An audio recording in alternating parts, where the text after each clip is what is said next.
accept God becomes man to save man. But we can never seem to accept man becoming God to save himself.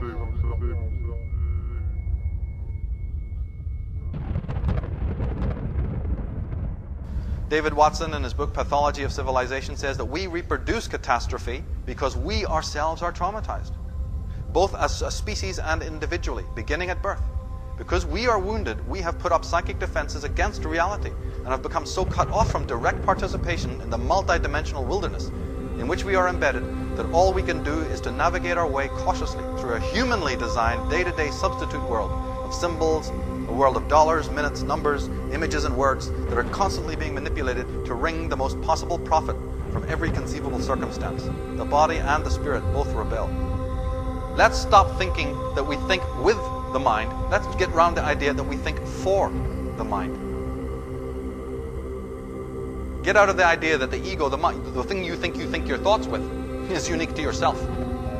That's a luxury, but it's also a lie, by the way. We're thinking for the mind, not with it. Your great Alan Watts, he said, we seldom realize, for example, that our most private thoughts and emotions are not actually our own, for we think in terms of languages and images which we did not invent, but which were given to us by our society. We copy emotional reactions from our parents.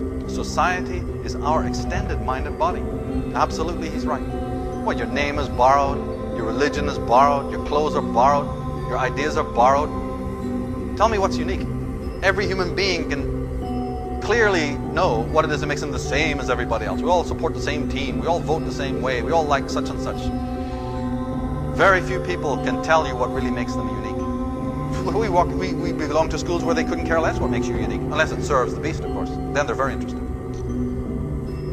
Up until recent historical times, and I mean recent, agricultural age, industrial age, up until recent times, life expectancy of the average human being was between 20 and 25 years of age.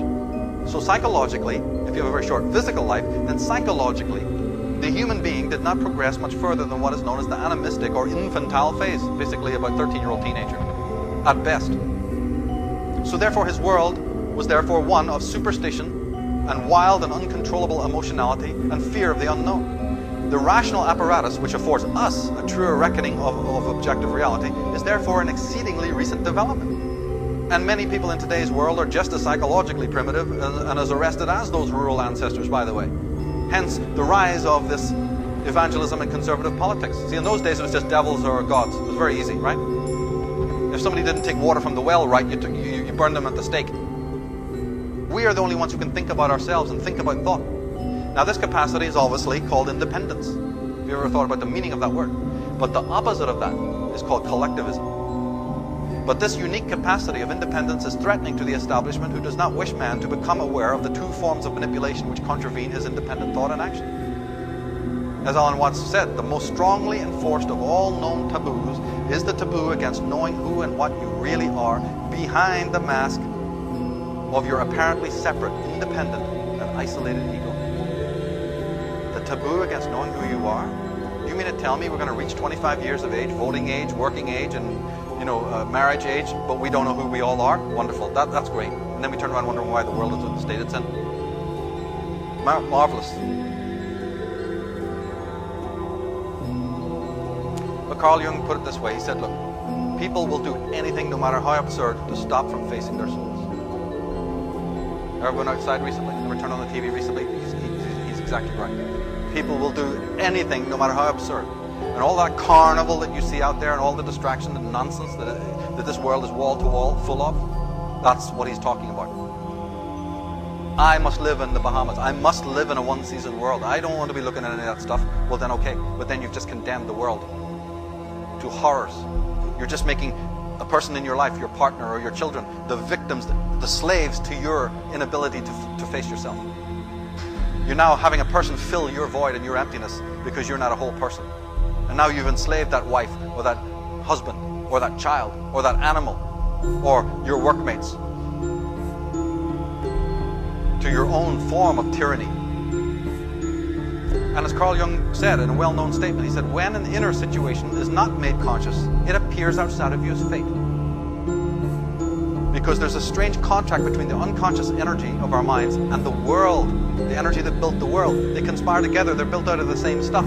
So behind the back of the ego, the unconscious mind, the shadow, conspires with life, with material existence, to bring in front of you the very people, the very person, the very challenges, right? To help you integrate when you won't do it of your own free will. And we call that living. All the stuff that happens around us that we often describe as difficult challenges, that's what that is. We will refuse to do the homework, so then we're going to meet it in space and time. As the Greeks said, your character is your fate. In psychological terms, though, Pluto, Shiva, represents what is known in consciousness as the shadow self. Now, you see, in the schemata of consciousness, we're out here. We're out here in the realm of persona, which is the word for mask. We're out here in the Hollywood drama, right? The mask, the show of masks. And we become so identified with this extreme edge of consciousness, the fashions, what are we going to look like, you know, appearances, and the whole 9 yards. Now, of course, a certain amount of persona we need. Otherwise, we'll be wide open to attack. You need the mask in order to conceal your real identity, to protect yourself and generally, and to operate in the world with other fellow human beings. But we have way overcompensated for it. We put all our psychic energy into the mask. You don't have to look at the cosmetic commercials to know that it's obsessive right now. Behind that is the ego, the waking consciousness. And this little battery runs down every 12 hours or so you need to sleep. That's because it's finite and it's an energy. You need to sleep to restore its energy. When we wake up in the morning, we have a thing called ego consciousness, ego waking consciousness. But the ego is a strange kind of thing. As I said, it's kind of young and reckless and wild, as well as very domineering. And anything that your ego or you do not like about yourself, you repress. And the repressions of all the stuff that you despise about yourselves becomes what's known as the shadow personality. And it's kind of in the unconscious realm. It's not even in the conscious realm because you're not aware of it. So it thinks, you know, I'm going to get poisoned by all this stench coming from the back alley. Now, you know, we want the house to look good in the front for the neighbors, but this stench is, you know, creeping in. People going, is there something rotting around here? So it has to find a way of coming, you know, doing some dumping, so to speak. So a compensation had to be found. And hence the proliferation of the New Age philosophy and movement, together with its many permutations. Riddled with ego-customized shams and gimmicks, the application of its methods are, for the most part, to merely bolster the failing ego and its drives. You create inauthentic versions of cleansing, which might do a little topical spring cleaning without going too deep. It's called religion, or New Age movement. Western man has made himself bereft of the rites and rituals, the rites of passage, the shamanic methods for dealing with the build-up of his dark psychic content. As a result, he is patently psychologically arrested. His avoidance condemns mankind and the earth. It engenders psychotic and sadistic leaders who are able to play upon his fears and lower instincts ad infinitum.